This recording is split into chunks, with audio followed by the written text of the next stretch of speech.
What's up, y'all, and welcome to Watchworthy. It's your co-host, Brother Ash. I'm Miss Christy. And on today's episode, we're going to be covering the 2024 Netflix documentary, Martha. This is about the famous influencer, some call her the first influencer, Martha Stewart. This is all about the rise, fall, and comeback of her in her own words. I love a good documentary where the person who was it about is alive, so they get to like talk about, and get her own side of the story. Now. I'll reserve my opinions for later during the episode. This doc features a lot of never before seen personal archives, like photos of her family, diaries, like I said, confessions and stuff. And it's directly from the source, Martha Stewart. So I'm sure all of y'all have heard of her before, or used one of her wash rags at your grandmother's house. I was interested in watching this because, she's had a lot of controversy and scandal around her name.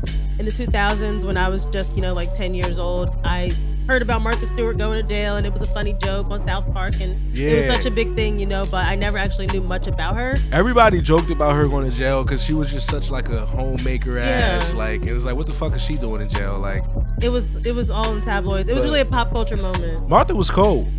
Yeah, I think that did give her a little credibility. We'll learn all about that. So maybe I should just kick it off with her life before she became the lifestyle icon that we know today. So Martha starts out the documentary by saying, "I am a perfectionist. It runs in the family." And you're going to see that all up and down this documentary. Like, you can really see how she can be a type A. Some people think it's a bitch, but we can see how she kind of picked it up from her family. So Martha Helen Hostra, she was Polish, later married to be named Stewart. She was born on August 3rd, 1941. So as I said, she's 83 years old now, and she looked pretty good in the documentary. She's still healthy and still working to this day. So she grew up in Nutley, New Jersey. Shout out to Jersey.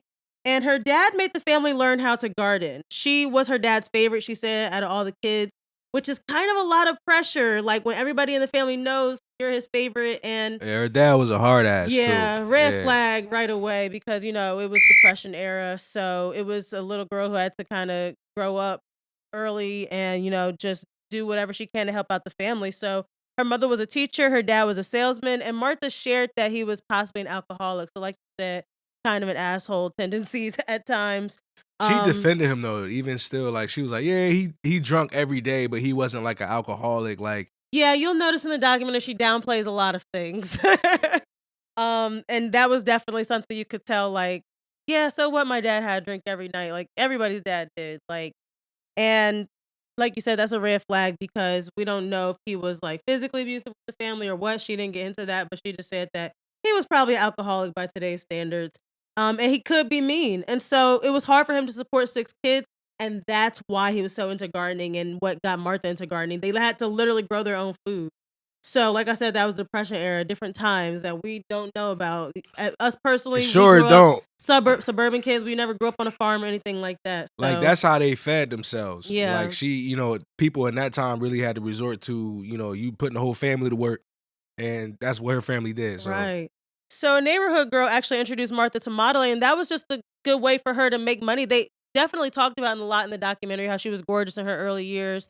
Like I said, she still doesn't look that bad. She was a beautiful blonde with European beauty standards, and so she became a model. And she said she would give her most of her paycheck to her mother, so she really was trying to help out her family. She wasn't just in the business for herself. Like, she could really do without it, And so she did end up going away to college. She went to, in 1960, she went to Barnard College in New York City.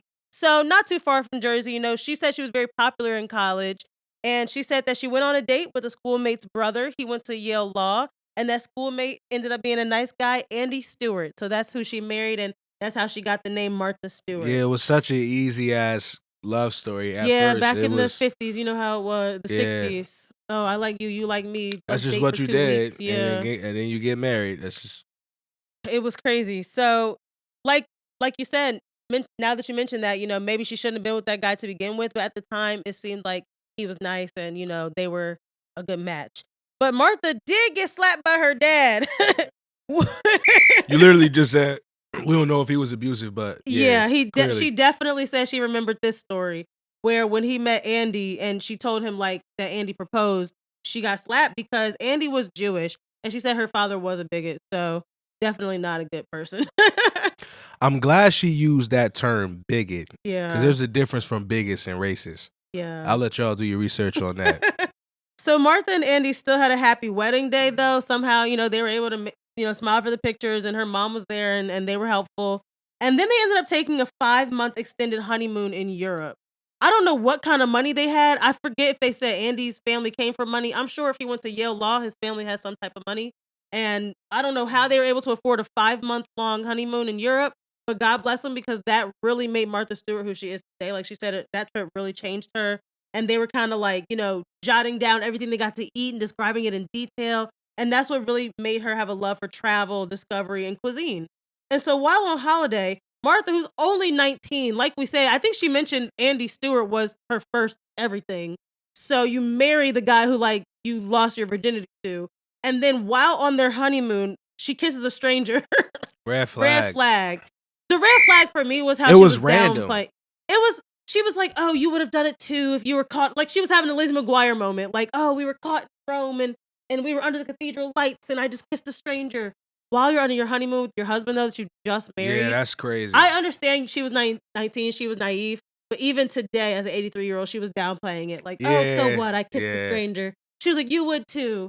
So I'm like, okay, maybe I could look past that. But you'll see later on that she really just has a habit of, spinning things her way. She double downs on her shit. Like, she don't really. She stands 10 toes on her shit.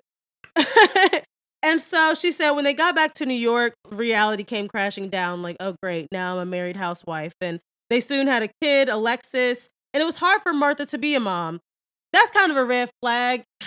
It's sad, but in today's society expects women to just have this innate, like, motherly nature. And she didn't, because her parents weren't emotional with her. So she didn't know how to be an emotional mom. That was interesting, because normally you hear it's the other way around. Like, fathers are being standoffish. But this is one of the second documentaries I've actually watched with a woman from that genre. Donna Summer, I remember talking about her on another podcast about how she wasn't very motherly. So people look at you crazy, but Martha, it make you cold. You know what I mean? Like, make people you think that cold. you're cold. Yeah. And so Martha, she really expressed that, like, hey, it's not my fault that people think that in general, her business partners, everything, people think she's cold. But that's because she really didn't learn how to express her emotions back then. Like I said, the 60s, the Depression era, yeah, she went through it. And so it turns out that Martha was like, you know what? I need to get a job. In the 1970s, she hit Wall Street.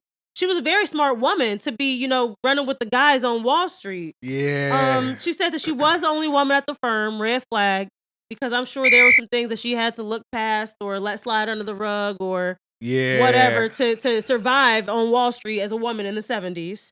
But she said she did. That's what she learned, how to behave around billionaires. And she said she also was raking in. What? I just don't like the way that sounds. How to behave around. I understand, like, it's a certain, like, when you working with people with, different tax brackets, like, professionalism. Yeah, it's a professionalism. Like, you don't want to be talking about, like, stuff that's not, significant to them, or like making it seem like you don't belong there, and intellectual wise. But I don't know. I felt like she conformed a little bit, because she kind of hinted at some stuff like, yeah, I won't speak on this or whatever, what went on back then. But to me, that just made me uncomfortable that, she kind of was promoting, like, yeah, it's okay to, like, fake it, I guess. I don't know. No, like, I totally agree. I think that she couldn't be her authentic self as a woman. It was different back then. It was definitely different back then. She did. That was a survival technique. And also, again, Wall Street in the 70s, she probably did have to turn a blind eye to the Trumps and those types of people back in that time. She may have been even complicit. I'm not trying to put anything on Martha, but she was hanging out with those people back then. So she was bringing in money, though. It was working for her. She was making like $250,000. And her husband at this time, Andy, he was in like book publishing. So they were making pretty good money for themselves. But she started to burn out. That's what happens with any one of those Wall Street careers. You're either doing coke or you're hanging on by a thread, and she couldn't stand that. So by 1976, she quit Wall Street and moved to Westport, Connecticut. That's where she kind of wanted to settle down. Nice have and a quiet. More quiet life. Yeah, Wall Street is crazy. I don't know how she was able to do that, honestly. Yo. I didn't even know that she had that career before she was Martha Stewart. Me either. I didn't know that. So, yeah, that was insane. Whenever I hear Wall Street, I just automatically think of coke. Yeah, coked out, and like, instability. Wolf of Wall Street types. Yeah. People standing on balconies, that type of shit. Yeah, she was This is what I'm saying. She probably got to be a little crazy to work on Wall Street. Martha got to be a little crazy. For sure. So that's where they actually... She is. Yeah, we'll learn she is a little crazy. She renovated a farmhouse out there in Connecticut. And those were the early days where she called it Turkey Hill. That was like her little oasis. And she said that's what really made her a homemaker, just cooking and cleaning and entertaining in this big old farmhouse that she loved out there. And so she started a catering business. I can't believe that like Martha Stewart didn't just start out as Martha Stewart. Like she was a businesswoman who was like, oh, I have this other passion to cook. Let me just start a catering business. She apparently was a good cook. Right. That was like her side business. And so she said that nothing was store bought. She was like all organic, everything like all fresh. For all of her events, they had these beautiful pictures of like cornucopias of fresh fruit and like salads for hundreds of people, like just beautiful food. And nobody was doing this back then. Like she was really an entertainer. She said that everything was homemade and it caught like wildfire. Her business really grew in the tri-state area. And that was the beginning of Martha Stewart. So Andy, like I said, he had his own successful career, but he was not satisfied at home. Your woman is working and, you know, out on the scene and you're getting left at home. It didn't sound like they were truly head over heels for each other in the beginning anyway, kind of just like settled for each other. So, that's what happens when you get married. You're 19 years old. Yeah. Like, you just haven't experienced a lot of the world yet. Exactly. So, yeah. She was really just starting to come into her own. So Andy was like, shoot, I'm going to have a few affairs. So Martha was like, oh, Andy was so terrible to me. He was having affairs. The producers checked her. Red flag. I really enjoyed this. The producers of the documentary checked Martha and were like, but didn't you have an affair before Andy? And I thought they were talking about that kiss that I mentioned on their honeymoon. They were talking about something else. Yeah. She was like, oh, it was just a one night stand with a handsome Irishman. Like, big deal. Yeah. She was still just like downplaying it to this day. 83-year-old Martha was like, but he cheated on me several times. And she was like, mine doesn't really count. That's why people love acting like our generation is the first generation to be like so like they was doing terrible. The same shit. I guess back then they kept their shit like on the down low. Like people outright air their own dirty laundry now. Yeah. Martha wasn't doing that, but when they asked her, she 80-something years old, she damn sure act like it wasn't a She's big like, deal. oh, it was just a like, holiday no, with an Irishman. You violated your vows. Like, no matter who did it first. Yeah, I couldn't both stand of y'all with Martha did it. on that one. I could not agree with her on that one. But it started to get awkward around the house, and their daughter could tell. So that's not a great environment for your daughter to be growing up in. Like, y'all not really feeling each other, but you're just trying to keep appearances because you got, you know, Martha's Vineyard and things like that going on in the Hamptons. Not Martha's Vineyard. She said that she vacationed in the Hamptons, I think. So that's when the Hamptons really started up. And so even her staff felt abused. That's what I didn't like. She outright said, red flag. Because you need the help. Don't get it twisted. Like, yes, you're a great businesswoman. You have great ideas. But all these people, even to this day, she has thousands of gardeners and people coming in and out of her property helping her. And you can see the camera was following her around in present day. And she was like, no, this goes here and this goes there and that goes there. Yeah. And that's where that perfectionism come in. Because it's like, if you want it done like that, do it yourself. But you can't do it yourself because you're an 83-year-old woman and you're not getting down in the dirt no more. So now you got to hire people to do it for you. Sometimes people of color. We saw in the documentary. Old white people gotta be polite to me. Yeah. You can't boss me around if you old and white. Yeah, she really got to check her tone sometimes. Really, nobody should. Because she admitted that staff has said, like, you know, she can be a shark and she can be a ruthless bitch. So those are literally the words that people have used on to compare Martha. She'll say it too. Yeah. Yeah. She was like, well, I'm a perfectionist. That's how she kind of, you know, just throws it under the rug. She's like, oh, well, I'm a perfectionist. But I think that she started to get humbled later on in life. And so finally, Martha got, quote, discovered, you could say, because she was catering a book party for Andy, her husband, and someone recommended that she make an entertainment book. And it was like a wild idea. Like, it was the early 80s. So she was like, me, a housewife, make a book? I don't know. Would people really care? But she went ahead and did it. It was called Entertaining by Martha Stewart, and it sold out everywhere.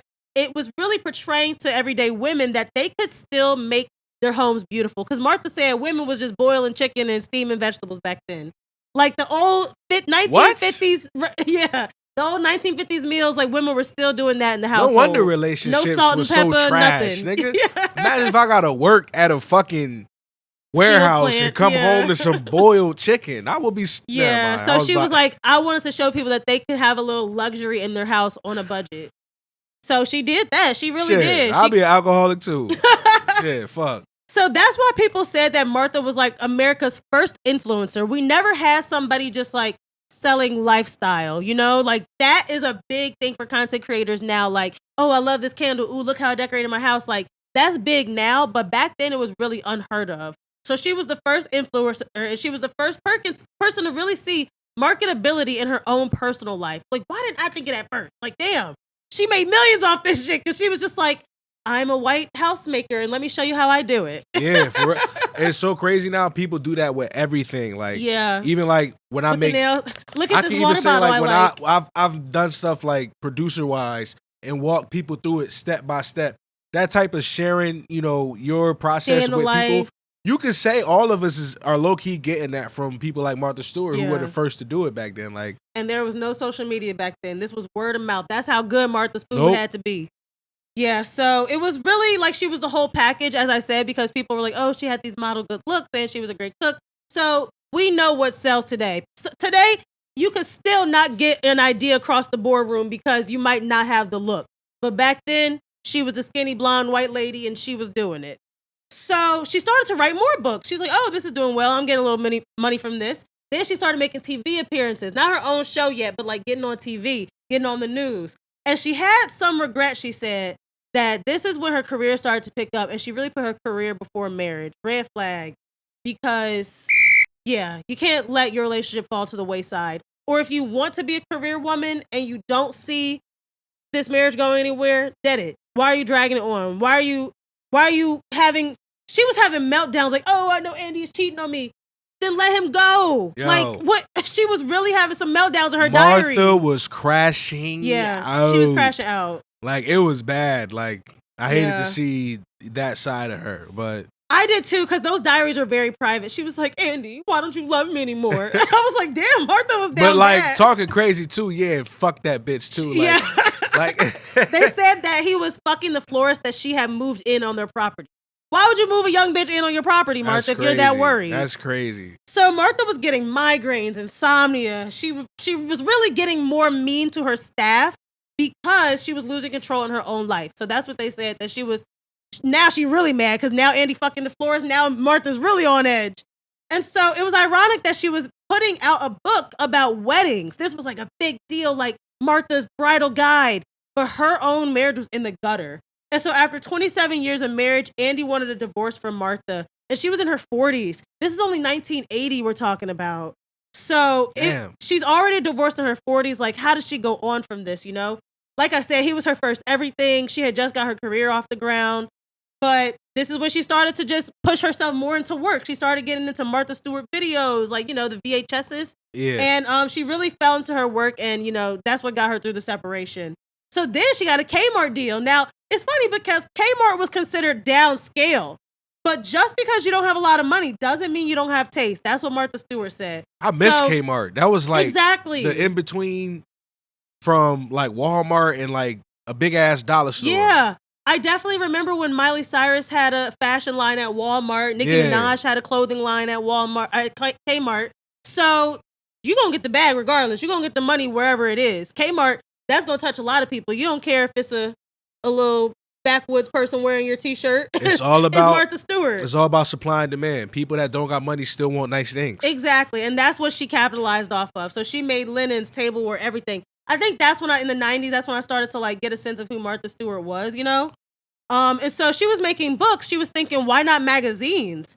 Again, nobody was doing this. Like a Christina magazine, a magazine named after me, like all about things that I like. Nobody was doing that before. She said that there was Better Homes and Women's Day. They had those magazines, but they didn't have the beauty in depth that she wanted. It was kind of just like, yeah, here's a picture of a turkey for Thanksgiving. Whereas Martha Stewart magazine will be like, here's how you lay out the table. Here's the flatware you should use. Like just, you know, adding the entertainment element to it, not just the cookbook. So she really wanted to make that clear. Like she was that bitch. She was much different than what they were doing. And so she made Martha Stewart Living magazine with Time Inc. And so by 1990s, this is when a lot of women in general were entering the work world. They were having the best of both worlds. They were having a home life and like, what a time to be alive. Like the 90s women were really out here. You know, shows like Living Single, right? Like just women out here doing it. And so Martha was one of them. She was getting to the bag. At this time, Martha actually didn't have a lot of friends, they said. That's a red flag. We talked about successful women before, like Dolly Parton, who only had like 3 good friends and couldn't even take her mask down around those friends. And I feel like Yeah. Martha was kind of the same. She said that she would go to the Hamptons. That's where she built another house and a garden, and that's where she would invite her celebrity friends. So she was at least, or rubbing shoulders with the hobnobs of the Hamptons. But deep down, she wasn't having emotional connections. And she had a big 50th birthday party, and she was there, and there was hella people from the industry. But again, she's not really feeling the depths. She's kind of just going with the flow. And you're 50 at this point. So she's enjoying her new life. She's having multiple romances. So we mentioned how she separated. Now she's on the prowl because she never really seemed that faithful to begin with. Yeah. No shade to Martha, but she was really starting to enjoy her life, dating rich guys. They had to be rich guys now. I'm correct now with Martha. And she said she stayed busy with work. She didn't really talk much about her feelings with even the guys that she dated. So this was just carrying on. The next step for Martha was a TV show. Time Inc., who published her magazine, was kind of conservative, so they wasn't really, behind it. Once she got the TV show, her DIY crafting was like a hit, though. So that's like, DIY is such a big thing now. Like, you do a lot of DIY, but she was really like one of the first people to do it. And you really had to sell it to them. Like, imagine me doing crafts on TV. People were like, no one's gonna watch that. Word. And like at this time, she was making a lot of money from Kmart, somewhere around $70 million a year. She saw that she could build an empire through her, different things she had going on. So she bought out Time Inc. for the royalties to her namesake magazine and TV show. I know that's right, girl. Get your royalties. Yeah, that's some boss shit right there for real. So then in the 1990s, she was the only single name conglomerate at this point. Think about that. We know people now like Oprah or, I'm blanking on, or Tabitha, she's got products in Target. But she was literally the first to do this. It's that. So the downside to that is when your brand is your name, when people throw dirt at your name, like they will call her mean, they would say she was bitchy, whatever, mentally unstable. So that also reflected her brand. You know what I'm saying? Unfortunately for her. But still, she was trying to take her company public.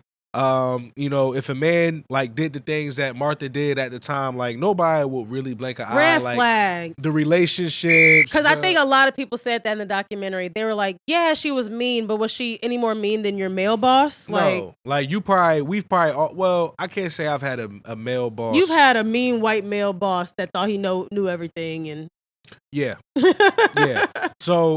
So imagine if that was coming from an older white lady. Yeah, though, for real. And it sucks just as bad. The media took that and they made it worse just because she was a woman. Yeah. And you know how it is. Like you see, she was making so much money back then. Like I think when you get that rich, people want a reason to hate on you, though. Yeah, for sure. For sure. That's just the way we are. So in 1999, Martha Stewart, living Omnimedia, debuted on the market and it valued at around $1.2 billion. Wow. She said in the documentary that people finally started to take her seriously. Red flag, because she already was doing all this other stuff and she didn't get taken seriously until her company went public. Well, like, just because you're not on the stock market doesn't mean that you're not legit. And like making $70 million a year, I don't think a lot of people understand this. Making $70 million a year and you have something that you own that has value of $1.2 billion is a whole nother status. So she continues to rise to the point where people can't do nothing but respect her. Because now the people that was hating on her at 70 million can't be in the same room she's in now that her company is worth 1.2 billion. Yeah, she said like, ooh, I got to sit on different boards now. Like people wanted my input. I got the seat at the table. So she got like an office in New York City in 2000. Even more magazines were coming out. More TV shows. I know I started to see Martha Stewart a lot. And just how could you not know her name? Yeah. So yeah, you gotta show respect to her being self-made and her reaching that height of success, becoming a billionaire. That is the real self-made. Yeah. I know a few years ago we was debating if Kylie Jenner was self-made, blah blah blah, because she had a kind of a leg up or whatever. And she also introduced this idea of omnimedia. I didn't know what this was, but when I thought about it, omni being the prefix of all, like knowing all, having all, whatever, just all, and media, like she just everything. She like, touched everything. She touched print. She touched TV. radio. She was creative, building her own stuff. Her food, all of this was art. Like books, she was a businesswoman. You know what I'm saying? Like she truly was everywhere. You know what I'm saying? So in 2001, Martha's stockbroker called her about ImClone. It's a bio company founded by one of her friends that she, met through her, success in her career. She probably got so much money invested in all these different things. She probably don't even I don't know. I don't want to make excuses for her. So But she found out through this friend that the FDA did not approve a drug that this company had called Erbitux.